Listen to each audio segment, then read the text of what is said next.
est à 7 heures!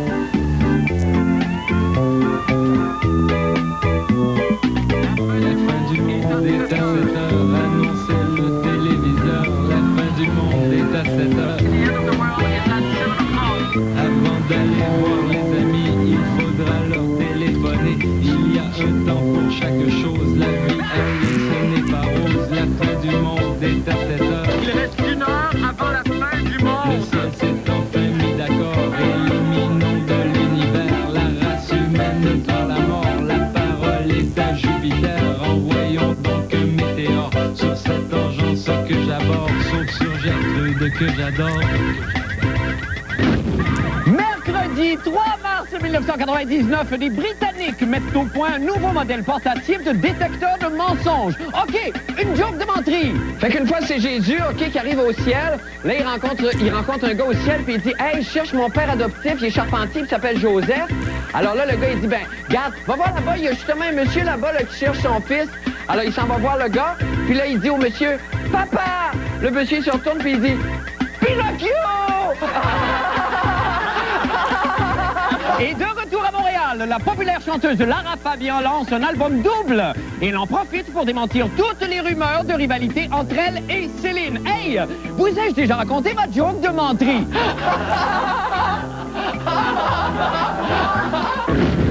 Oh, bonne fin du monde, mesdames et messieurs. Tout d'abord, des nouvelles de moi. Eh bien, quelle effroyable tempête aujourd'hui.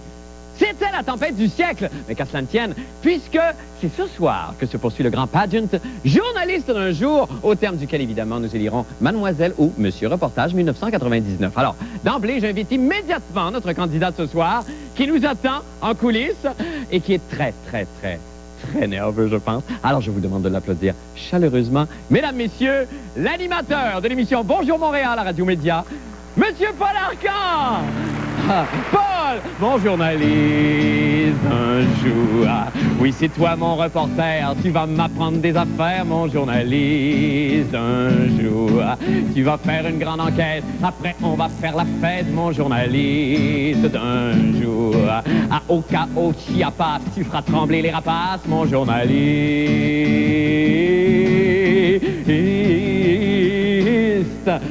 À moi!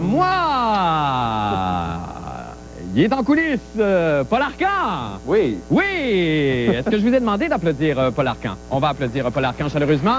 Il est en coulisses, il s'en vient. Paul, bravo. Merci. Il est tout prêt, là. Bravo, Paul! Merci. Bravo, Paul! C'est touchant. J'ai dit son nom, je pense. Hein, c'est Paul Arcand, mais Paul Arcand. Évidemment, Paul Arcand avec un D, hein, Arcand. C'est ça, pas Paul, évidemment, Arcand, là, parce qu'il... il prononce pas le D quand il dit son nom, Paul Arcand. Bon, des fois, il prononce. Arcand de D. Oui. Paul Arcand! Oui, merci. Paul Arcand, Merci. bravo! Paul Arcand! Merci. C'est pas dans les cocktails, voilà. Paul Merci, Arcand! merci, Marc. Paul Arcand! Merci. Merci Merci, infiniment, public Paul. en délire. Merci. Quelle magnifique entrée. Merci, Rappelez-moi de merci. toujours faire l'entrée comme ça, Merci. journaliste vedette. Merci, c'est J'adore ça. incroyable. J'aime bien ça. Alors, C'est bienvenue à incroyable. l'émission, Merci, Paul. Marc. Ça fait Bon, plaisir. attendez, on va présenter votre reportage, évidemment. Après, on va Oui. discourir ensemble. Je me tais. Alors, je vais vous faire un aveu d'ailleurs concernant votre reportage ou Oui. le sujet de votre topo. J'adore mentir. moi. C'est vrai? Ah, j'adore mentir. Plus que tout, moi, le mensonge me plaît et je pratique cet art, je pense, avec dextérité, avec une certaine rigueur et Bouboule, mon chien Bouboule. Et peu importe ce que je dis, tout le monde me croit. Ça, c'est extraordinaire. Et pourquoi, Paul? Pourquoi? À cause de mon incroyable toupet banane anti-vérité qui me permet de vraiment détourner l'attention de mes mensonges. Je vais faire un test. Allez-y. Alors, Paul, saviez-vous que j'ai déjà battu Bruce Lee au canasta? Non. Excellent. Pas n'y a vu que du feu. Hélas, malheureusement pour moi, les Britanniques viennent d'inventer un détecteur de mensonges de poche à la portée de toutes les bourses. Mon règne de menteur tirerait-il à sa fin, Paul? Je ne peut-être. sais pas. Monsieur Arcand a mis l'appareil au banc d'essai pour nous. On regarde ce que ça donne. Dans un esprit strictement scientifique et défiant les règles budgétaires de TQS, la fin du monde s'est portée acquéreur d'un véritable détecteur de mensonges. The Truth Machine, une importation de Grande-Bretagne disponible en quantité très limitée. Idéal pour coincer les menteurs, les partisans des demi-vérités et les ténors du patinage verbal. Quand la tendance est verte, vous dites la vérité. Quand elle est jaune, vous êtes sur la frontière. Et quand elle est rouge, vous basculez dans le péché du mensonge. Nous, on vend des portes et fenêtres manufacturiers, puis ça va très bien. Est-ce que vous avez envie d'acheter ça? Faudrait que j'y pense. C'est ça. Je dirais pas non.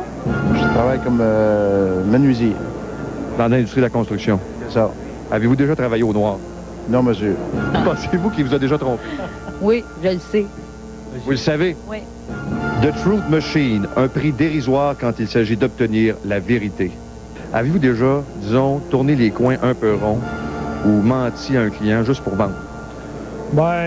Mettons qu'on dit peut-être pas toute la vérité à certains moments donnés. Avez-vous déjà, disons, floué un client? Disons, on passe une petite vite. Non. Un petit peu. Jamais. Répétez ça 3 fois. Jamais. Jamais, m'avez dit oui tantôt. Non, mais jamais passer vite, je veux dire. Là. Je veux peut-être pas dire nécessairement toute la vérité. Honnêtement, vous n'avez pas le goût de l'acheter? Pas tout de suite. Quand vous me dites jamais au noir, ça me dit que c'est pas vrai. Ah ouais, OK. Vous déjà travaillé au noir? Non. Un petit peu. Sans le vouloir, mettons. Je crois pas en ces choses-là, c'est pour ça que je doutais un petit peu, là. Vous voyez que c'est une bonne machine. Ah non, moi, je suis une bonne personne. C'est ça, la différence. The Truth Machine. Vous n'êtes pas encore convaincu? Voici le test ultime. Bonjour. Bonjour. Savez-vous ce que c'est? Non. Un détecteur de mensonges. OK. Pensez-vous C'est observer? pratique. Peut-être. Merci. Je n'ai pas failli à mon engagement de faciliter la transition auprès du baseball majeur. Les gestes difficiles que j'ai eu à poser n'avaient rien de machiavélique. Je vous rappelle que j'ai jamais dénigré mes partenaires. The Truth Machine, un appareil qui a fait ses preuves. Malheureusement, les quantités sont épuisées. Hey, Seigneur, le meilleur Incroyable. moyen de te faire Incroyable. des amis, ça. Incroyable. Paul, bravo! Alors, as-tu aimé mon combien- reportage? J'ai adoré ça. Combien ça vaut, cet appareil-là? Répète-moi ça 3 fois. J'ai adoré le reportage. Ça allume vert. Ah ben oui, c'est ça. C'est pas mal. Combien ça coûte, ça? C'est pas pire, hein? Je suis un acteur, par Oui, exemple. je sais. Ça coûte combien, ça? Ça coûte, écoute, c'est un produit britannique, je pense que c'est 50 livres britanniques plus les frais. 110, 115 Ouais. dollars à peu près canadiens. Oui. Mais là, le taux d'exactitude, évidemment, c'est difficile de vérifier ça. D'ailleurs, surtout les détecteurs Mais de c'est pas ça mensonges. qui est intéressant, tu comprends? Ce qui Oui. est intéressant, c'est que c'est évident que c'est un peu à la voix comme je te pousse, mais Oui. c'est quand tu dis aux gens, j'ai un détecteur de mensonges. Oui. Alors, ben là, c'est sûr que là, c'est pas tout à fait ce que je vous ai dit tantôt est vrai. C'est plus la machine, la présence de la machine OK. qui fait que les gens, finalement, disent la vérité. C'est ça, vous aurez D'ailleurs, j'ai un présenté- extrait du maire Bourque que j'ai rencontré cet après-midi, Voyons donc. avec qui j'ai testé la machine. C'est pas vrai. Oui, et On a voici- ça sur image? Certainement. Paul, on regarde ça tout de suite. Monsieur Bourque. Est-ce qu'on est obligé de mentir en politique? Non. Non? Moi, j'aime pas mentir et j'aime pas mentir. On dit, par exemple, on dit pas toujours toute la vérité, par exemple. On ne ment pas. Il y a une nuance. Alors, ça vous arrive de pas tout le temps dire la vérité? Non, toute la vérité, parce que c'est pas nécessaire. Ah, pauvre M. Bourque. On l'a coincé un peu. Ben oui, Oui, écoutez. un peu. Alors, est-ce qu'il y a des versions locales qui vont être vendues éventuellement ici? Êtes-vous au courant de ça, vous qui connaissez tout là, sur Non, Internet? non, je sais pas, mais j'imagine qu'un promoteur, sans doute, sera intéressé. Ah oui, j'imagine. En Et tout cas, ça sera annoncé en fin de soirée à TQS. Oui, probablement. For easy payments. Oui, c'est ça, exactement. Merci infiniment Merci, de votre Marc. visite, Ça fait Paul. plaisir. Très gentil. Vous revenez nous voir quand vous voulez. Allons faire une petite pause. Nous revenons avec d'autres nouvelles. Restez avec nous. Parlementaire qui va étudier la possibilité de ramener les radars photographiques qui prennent en photo les plaques d'immatriculation des chauffeurs pris en flagrant délit d'excès de vitesse. Vous avez peut-être vu ça dans le journal la semaine dernière. Si le projet se réalise, il existe toutefois un gadget, un autre, pour tromper les radars photographiques. Il s'agit du Eliminator. C'est une petite bande adhésive transparente qu'on peut coller sur sa plaque d'immatriculation et qui rend le numéro de la dite plaque invisible sur la photographie. Me suivez-vous toujours? Oui, vous devriez pas. Pour nous aider à tester l'efficacité de cette pellicule adhésive mystificatrice, nous avons demandé la collaboration de la populaire chanteuse Lara Fabian de passage à Montréal. Alors, on peut la voir ici. Nous allons la voir ici sans la pellicule. Sans la pellicule. Sans la pellicule. Sans la pellicule. Avec la pellicule. Avec la pellicule. Sans la pellicule. Sans... Avec la pellicule. Sans la pellicule. Avec. Sans. Avec. Sans. Avec. Sans. Avec. Ça, avec. Avec. Avec. C'est très concluant, mais bon, mais à quand donc les pellicules qui absorbent les ondes sonores québéco-belges? Eh bien, ce ne sera pas pour aujourd'hui. Non, car c'est justement en ce 3 mars que la Suprême Glotte lançait son dernier bébé, un album live double, un disque, à mon avis, tout simplement magistral, que j'ai très hâte d'entendre. Eh bien, Jean-René Dufort est allé s'enquérir aujourd'hui auprès de la principale intéressée. On écoute ce que ça donne. Après le fracassant documentaire Un an avec Céline, voici une demi-heure avec Lara Fabian. Si j'ai attelé ma belle jument, c'est pas carnaval tout le temps. J'ai dit à ma blonde, c'est pas de valeur, on va y aller. Le pire qui peut nous arriver, c'est d'arriver que c'est commencé. Et puis Québec, c'est à 20, mais ça va nous faire un tour en ville. On ira vraiment manquer, mais là, ce qui paraît, ça va danser la nuit le jour.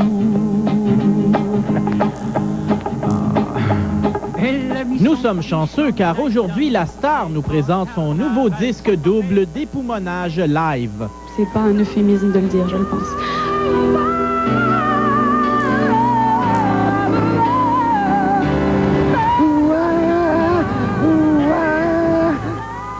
Authentique comme toujours, Lara chante et nous fait rêver devant des centaines, sinon des dizaines de fans.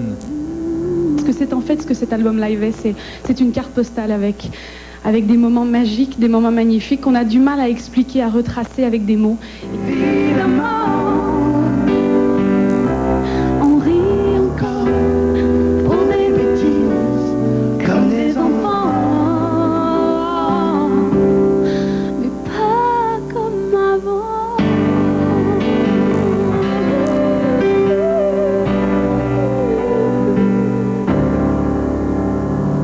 Il n'y a pas à dire, ça réchauffe de l'émotion. Ici Jean-René Dufort à Montréal. Alors, on rejoint le très ému Jean-René qui nous attend sous le portique de la Maison-Blanche à Washington. Jean-René, bonsoir. Salut, Marc. Alors, Jean-René, d'abord, évidemment, la première question, la question traditionnelle du colonisé. Est-ce que vous avez perçu un changement, vous, dans la personnalité de Lara Fabian avant son départ pour la France et son succès et son retour ici? Non, l'accent est le même. La popularité est peut-être la même. Ouais. Parce qu'on disait qu'en France, elle se faisait arracher ses vêtements. Ben, ici, il y avait 3-4 fans qui la photographiaient, c'est tout. Oui, parce qu'on pouvait se demander, un peu comme Rock Voisine, qui avait plus de succès en France qu'ici. Quand Lara Fabian est partie pour la France, ça allait bien, ses affaires, mais c'était quand même pas, ça n'avait pas l'impact que ça a eu là-bas. Ben, je pense que ça va mieux en France qu'ici. Oui. Puis c'est tout. Est-ce que vous avez ému? Est-ce que vous avez branlé d'une certaine façon? Je sais tellement pas quoi rajouter sur ce sujet-là. Je pourrais te dire que Lara Fabian est une des premières à avoir eu un site Internet sur l'Internet. C'est vrai, ça? Ouais. Monté par elle-même? Oui. C'est monté par du monde de ses employés. Mais auquel elle participe activement? Ben, auquel on peut voir des entrevues, des questions-réponses, des photos, des choses comme ça. C'est magnifique. Ben, et si jamais tu veux laisser des doubles, je cherche quelqu'un pour m'en débarrasser. Ben, c'est très bien. Je te l'apporte. Ben non, mais laissez-le sur la table en haut. Il y a sûrement quelqu'un qui va partir avec, probablement un stagiaire, quelque chose. Oui. Merci infiniment, Jean-René. Ou ici à Washington. OK, merci beaucoup, Jean-René de Washington. Salut. Merci beaucoup. Eh bien, autre nouvelle maintenant. Katchoutyun. Écoutez bien ça, Katchoutyun. En arménien, ce mot signifie courage. Katchoutyun, Katchoutyun, Katchoutyun. Et le plus beau dans ce mot, c'est que chaque jour dans le monde, chaque fois qu'un petit enfant japonais éternue, il y a un Arménien quelque part qui entend « Courage !» C'est beau ce que je viens de dire, là. Mon Dieu, où sont les magnétophones quand on en a besoin? Cela dit quand même, pas besoin de magnétophone. De toute façon, Simon Duribage, il va leur dire dans son programme demain. Copieur. Tout ça pour dire que jeudi dernier, à cause de l'incendie de leur immeuble à logement de Laval, 27 Arméniens ont été jetés à la rue. Et là, aussitôt, le Centre d'assistance mondiale arménien est venu à leur secours. Et là, au même moment, croyez-le ou non, tous les petits-enfants du Japon ont éternué. Hein, c'est pas beau ça? Mais Patrick Masbourian, notre Arménien, est allé leur dire « Katchoutyun ». On écoute. Quelle ne fut pas ma surprise lorsqu'en ouvrant mon journal de Montréal ce matin, je tombais sur un gros titre accrocheur. Bel exemple de solidarité de la communauté arménienne. Du coup, je me suis souvenu de mes origines. Yann. C'est Masbourian. Yann. Patrick Masbourian. Yann. Alors, bienvenue à la fin du monde, Patrick Masbourian. Étant moi-même arménien, l'appel de la solidarité a fait vibrer mon corps de reporter. En effet, la fin du monde est à 7 heures, toujours soucieuse de venir en aide au peuple martyr de ce monde. A bien voulu déléguer son poilu à la rescousse.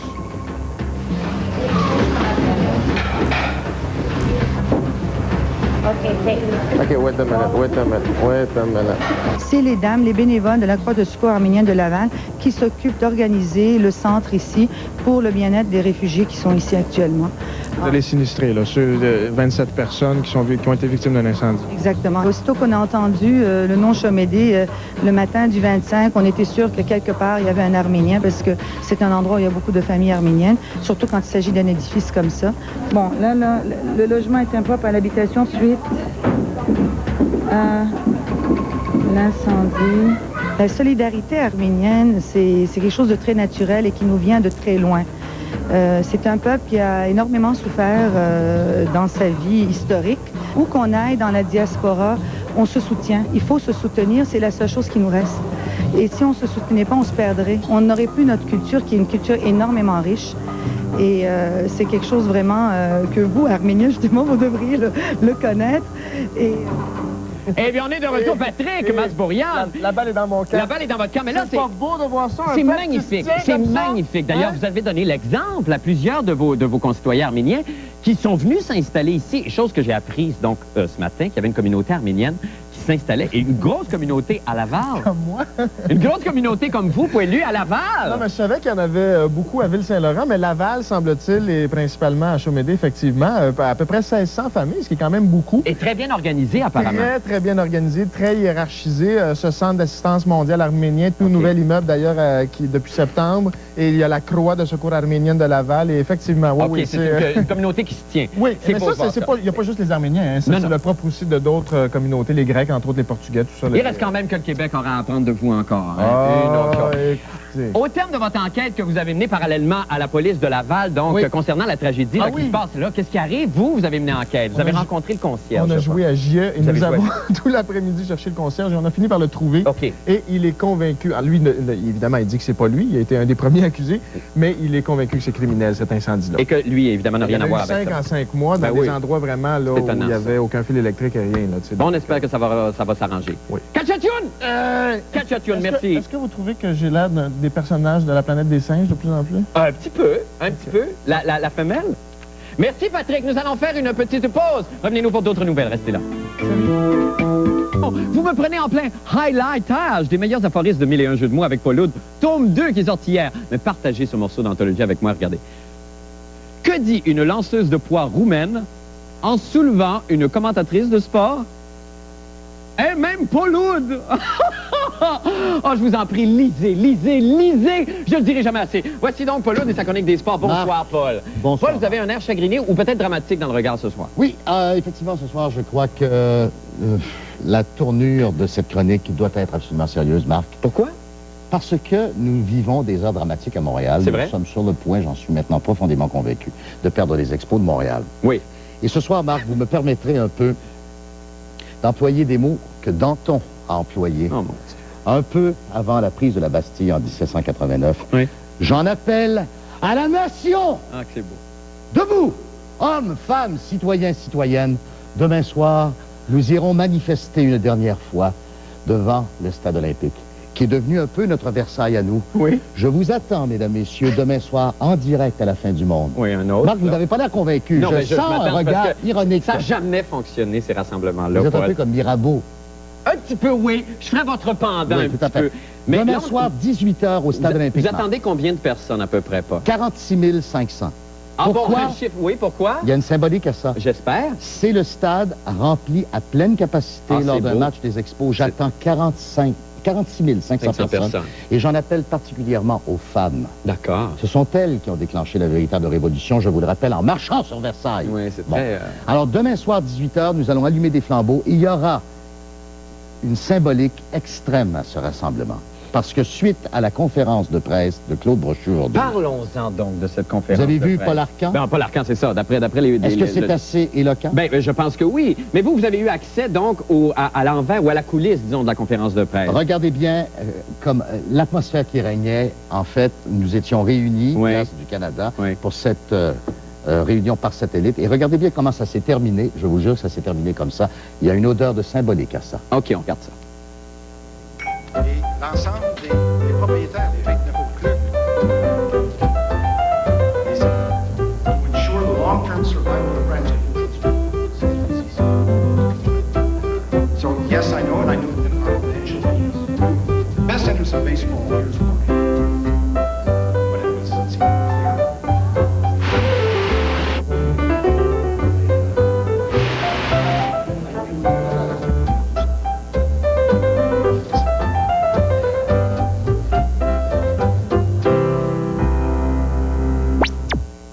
Je vous jure que ce que vous venez de voir, ça s'est passé comme ça. Presque en temps réel. Au moment où Claude Brochu finit sa conférence, la neige arrive dans l'écran et c'était en direct de Jupiter. Ah oui, ça. Et on avait l'impression vraiment d'assister à une sonde spatiale et tout à coup, tout s'est éteint.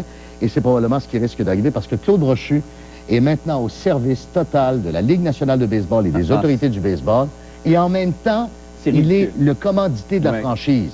Alors, écoutez... C'est impossible à vivre, ça. Et le mot ça va franchise, finir quand, selon vous, ça, rapidement? J'ai l'impression que ça va se terminer très rapidement. Oui. Et que dès la semaine prochaine, nous aurons de mauvaises nouvelles qui indiquent que les Expos iront jouer ailleurs dès l'an prochain. À Washington. Eh bien, merci beaucoup, Paul. Merci infiniment. Nous allons faire une petite pause. Demain. Demain, OK. Demain, le grand rassemblement. Oui, venez. Demain. On va à la météo tout de suite après la pause. En terminant, finalement, le coup d'œil autant qu'il fera avec la météorologue amateur de la semaine, notre belle bête, Thérèse Montcalm. Thérèse, bonsoir. Allô, allô? Ah, comment ça va? Ça va pas mal mieux qu'hier. Oui, ça va mieux qu'hier. Ben oui, il fait un peu moins froid, là. Pas mal moins froid. Étiez-vous à la conférence de presse de Lara Fabian aujourd'hui, vous? Pas du tout. Non, OK, d'accord. Que s'est-il passé là-bas? Oui, non, moi, j'y étais pas. Un grand succès. Thérèse, allez-y avec la météo. Il reste 30 secondes à peine. Jeudi, de la pluie qui se change en neige dans l'après-midi. Refroidissement à la mi-journée avec un maximum de 5 degrés cette nuit. De la pluie.